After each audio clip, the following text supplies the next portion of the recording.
ઉના તાલુકાના ભેભા ગામે એક મકાનમાં ઉના મામલતદારે રેડ કરીને શંકાસ્પદ નશાકારક જથ્થો પકડ્યો હતો।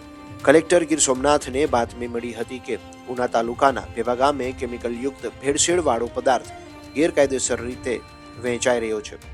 આ રેડમાં કેમિકલયુક્ત પદાર્થ ભરેલી 62 જેટલી કોથળીઓ અને 89 જેટલી દેશી દારૂ જેવી દેખાતી શંકાસ્પદ કોથળીઓ અને 500 ગ્રામ જેટલો સફેદ પદાર્થ મળી આવ્યો હતો। ઉના મામલતદાર ડીકે ભીમાણી અને તેની ટીમ દ્વારા ઉના પોલીસને જાણ કરીને આગળની કાર્યવાહી હાથ ધરી હતી। જો ઉનાથી ફારૂક કાઝીનો રિપોર્ટ। ડીકે ભીમાણી મામલતદાર ઉના।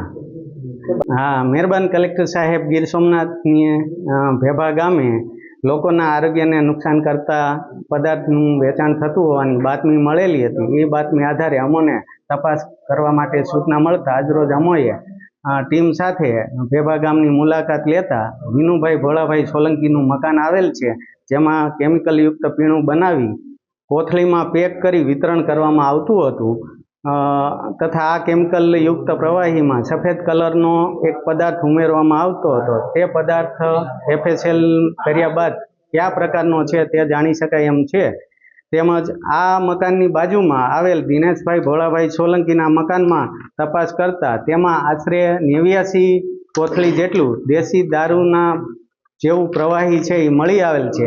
આ ચીજ વસ્તુઓ છે એ તપાસ અંગે અને આગળની ઘટતી કાર્યવાહી માટે જથ્થો છે એ પોલીસને સુપ્રત કરેલ છે।